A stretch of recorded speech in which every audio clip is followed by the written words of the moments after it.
Hi, I'm Dr. Barbara Byers. Thanks for joining me again. Today I'm going to be talking about anger, healthy anger, and how to express it. And I have so much to say that I'm going to break this into two parts. So this will be part one, and then I'll also have a part two. So I think anger is a very misunderstood emotion. And I think especially among Christians, it is misunderstood. And I very much like to unpack it a little. Anger. We feel anger when something disrupts us. It disrupts our goals, or it keeps us from something we desire, or when it violates something that we think should be or should happen. So I was talking and you interrupted me, and now I feel some anger.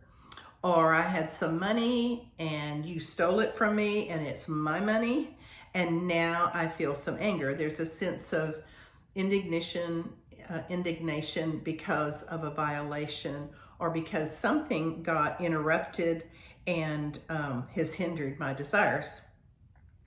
Now, anger, we think of it as a primary emotion, but sometimes it's actually a secondary emotion hiding something else. And it's like an iceberg.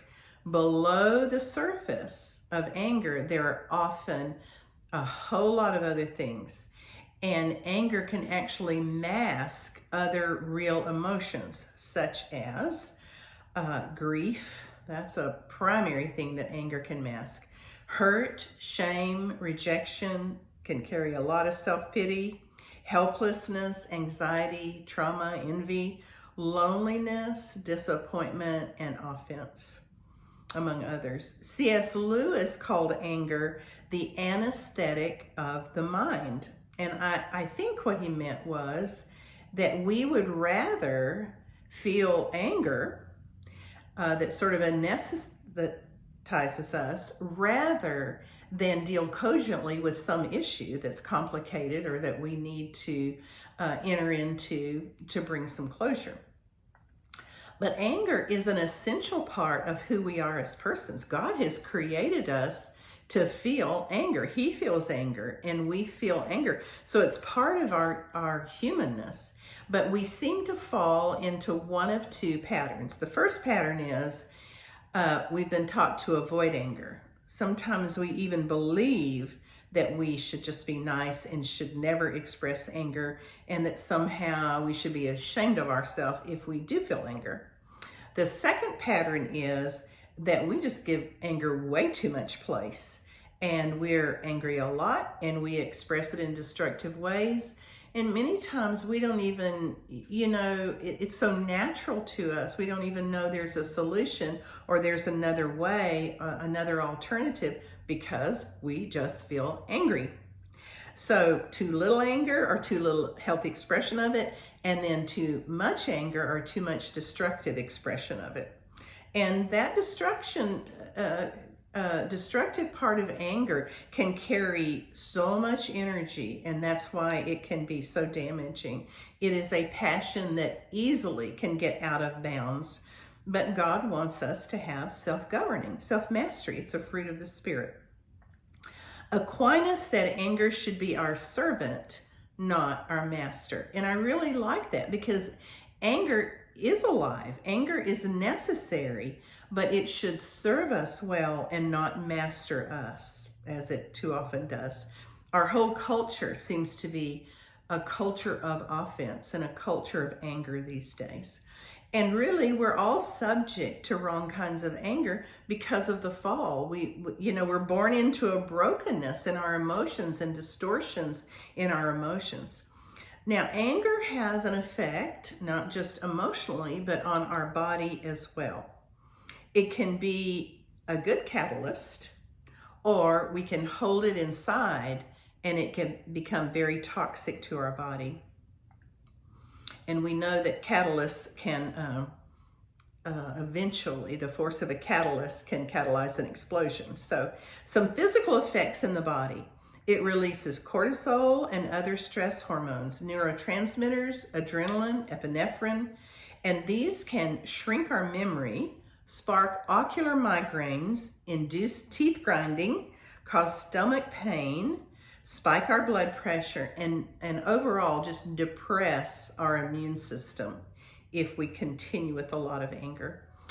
Anger is intended to be a gift, and the gift to us is it helps us become more assertive and take action where we need to take action against injustice. It gives us a strength, gives us an energy and a motivation to be courageous against injustice. The negative part of anger is that we can end up in a great deal of resentment and bitterness, irritation, frustration, contempt, self-contempt, and self-righteousness. So eventually, some angers lead to depression. I've heard it said that depression is anger turned inward. Now, I think that's way too general a statement. But when we turn anger toward ourselves, it will have an effect. There will be depression. There will be effects in our body. And if we love our anger, if we hold on to our anger, it just keeps us in perpetual adolescence. Adolescents don't want to take responsibility, but mature adults do. And the call of the Lord is for us to take responsibility for our anger and to respond rather than react to things in life. Okay, what about early formations of the patterns of anger? Well, one of them obviously is going to be in our family of origin. How we were treated, what we observed from our parents, how they handled anger. You know, did they protect us from other people who had too much anger toward us, from bullies? Did they protect us from their own anger? Did they express anger well? Was it appropriate? Did they shut anger down? When we tried to express anger as children, was that encouraged? Was it allowed? Was it disallowed? Was it shaped and formed well for us? Maybe we were shamed when we tried to express anger. And then we can still carry all of those beliefs that got shaped early on. We still carry those beliefs within us. When parents don't deal with their anger well, they damage their children. And if a child isn't allowed to express their anger, they learn to distance themselves from their own heart, from their own emotions. And then as adults, they grow up just internally disallowing themselves to have that kind of anger. It's not something acceptable in their personhood. Instead, they should just be nice and shut down their anger. But who we really are, we can't shut that down and still be a healthy person and put an acceptable self in its place. So sometimes as adults, we need help learning how to express anger, how to express it well, how to recognize it, and so on, so that we're not disconnected from ourselves, so that we know what we're feeling. And I'll talk about this more in a podcast on emotions in general. The second pattern that can develop is from trauma and wounding. So sometimes our emotions just get buried alive at a point of trauma, and then anger can get repressed from that. And we can get ill, we can get depressed, and in general, we're trying to press down the pain of all that, and we press down the anger as well. And I wonder, as I've just been talking these few minutes, were you taught to express anger well? Was it okay to express anger and to express it appropriately? Were you taught language for that and how to shape and form that? Or were you taught about destructive ways of expressing anger? Was your anger just let go and directed toward others in harm, or turned toward yourself in harm? So as Christians, we don't need to feel guilt. We don't need to feel shame. And sometimes even Christians feel like they're spiritually weak if they express anger. Especially women can feel that. Our culture allows more anger with men than it generally does with women. So, but if you're afraid to be angry, or you don't believe it's appropriate to be angry, people are going to pick that up. They're going to intuit that, and they're going to use that. They're going to walk on you because they know you're not going to get appropriately angry. So we need our assertiveness drive freed so that we can be appropriately angry and not too compliant or too passive. So there's two parts to anger.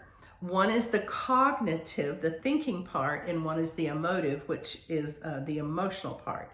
And when we think about anger, we tend to think about the emotional part.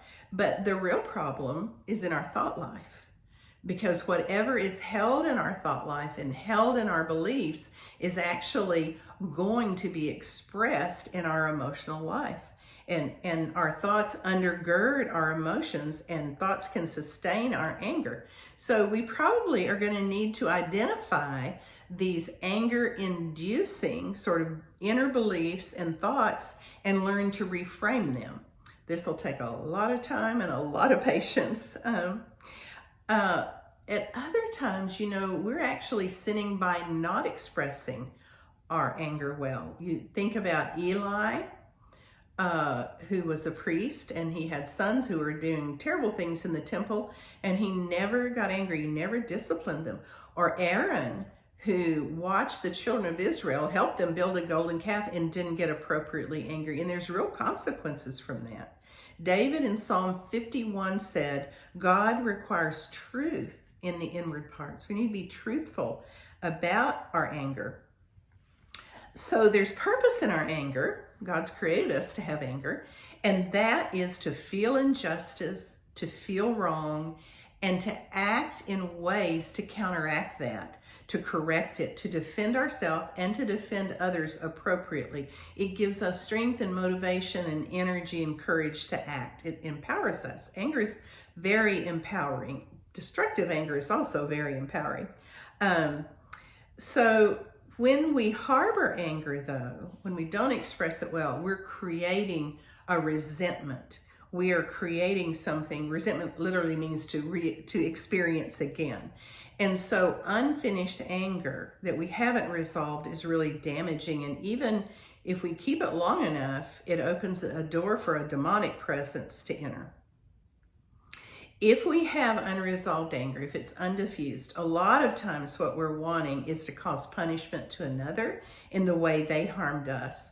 And of course, bitter roots can go from that, and it's very toxic. The old writer George MacDonald said, the pleasure of anger, the gnawing attraction which makes one return again and again to its theme, lies in the fact that one feels entirely righteous oneself only when one is angry. Then the other person is pure black and you are pure white. Ouch.